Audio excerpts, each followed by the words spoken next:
It may be hard to imagine a place on Earth that is less suitable to human habitation, that is harder to find and less willing to be built upon than Skellig Michael, situated 11.6 kilometers away from the southwestern coast of Ireland, in County Kerry.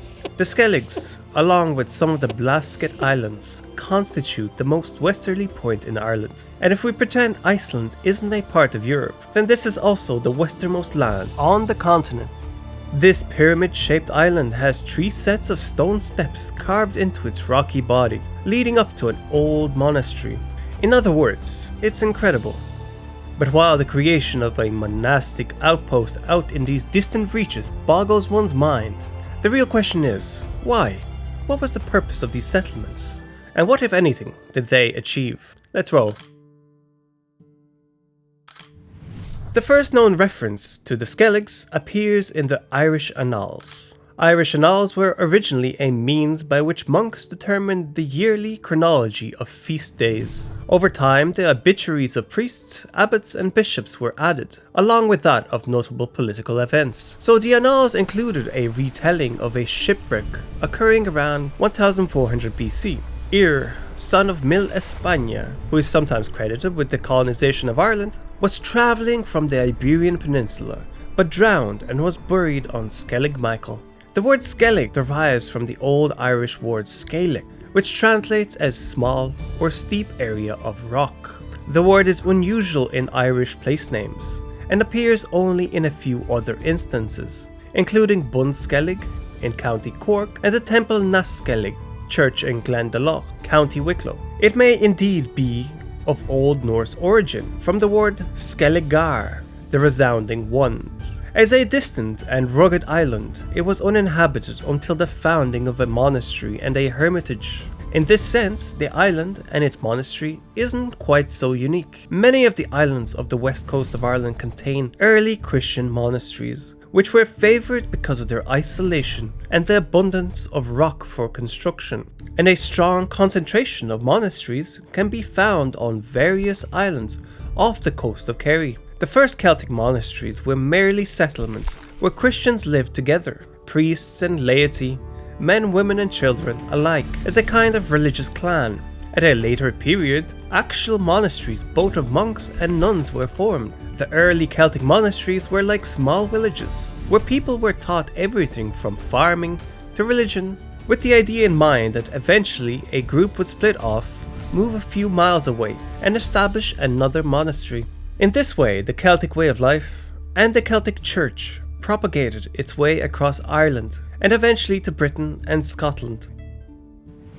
In the early centuries of Irish Christianity, that is 4th and 5th centuries, the monasteries were centres of education, scholarship and artistic expression, and they played a key role in preserving and transmitting cultural and intellectual heritage. There are several reasons why the Irish monks and nuns built monasteries. One reason was to follow the example of Jesus and his earliest followers. The Irish monks and nuns saw monasticism as a way of imitating the example of Jesus and of living a life that was more devoted to God. Another reason for building monasteries was to escape the distractions and temptations of the world.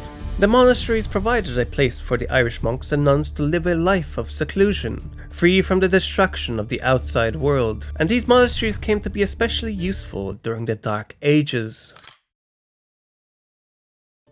The term Dark Ages refers to the period of time in European history between the fall of the Western Roman Empire in the 5th century and the beginning of the High Middle Ages in the 11th. This period is often characterized as a time of cultural and economic decline, as well as political and social instability. During the Dark Ages, Europe was ravaged by invasions, war and political unrest, as the Western Roman Empire, which had previously played a central role in maintaining order and stability in the region, collapsed, leading to the rise of barbarian kingdoms and the decline of centralized authority. Trade and commerce declined, and many of the cultural achievements of the Roman Empire were lost or forgotten.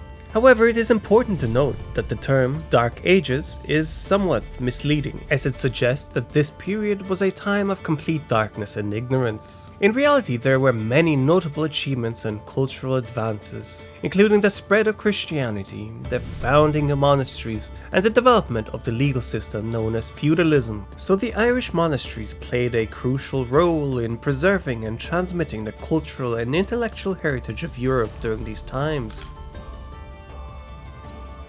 The Irish monks and nuns were known for their scholarship and were instrumental in preserving and copying manuscripts, including many classical texts that would have otherwise been lost. One of the most famous examples of this is the monastery of St. Gall in Switzerland, which was founded by an Irish monk named Gallus in the 8th century, and the Irish monks who lived there were responsible for copying and preserving many important manuscripts, including classical texts and works of theology, and they were known for their ability to teach and transmit their knowledge to others. Skilled in the arts of calligraphy, illumination, and metalworking, they produced beautiful manuscripts and other works of art that have survived to the present day. And Skellig Michael was certainly one such place.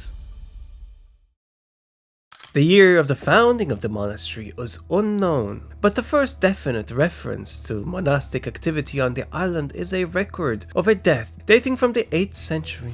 However, it is claimed that the monks may have arrived as early as the 6th century, so potentially they got to work here about 1500 years ago. It has been estimated that no more than 12 monks and an abbot lived at the monastery at any one time. The island was continuously occupied until the late 12th or early 13th centuries, so for a span of up to 800 years. The monastery is built into a terraced shelf 180 meters above sea level. It contains 2 oratories, a cemetery, crosses, cross slabs, 6 dome beehive cells, and a medieval church. The way there is led by 3 sets of steps. The weather conditions dictated which steps the monks used, east, south, or north. Only the south steps are accessible by the public today. The others are deemed too dangerous. The monks lived simple and austere lives, dedicating themselves to prayer, study, and manual labor. The monks lived in small stone huts known as beehives, which were built into the cliffs. The diet of the island monks was somewhat different from those on the mainland. With less arable land available to grow grain, vegetable gardens were an important part of monastic life. Fish and eggs of birds nesting on the island were staples.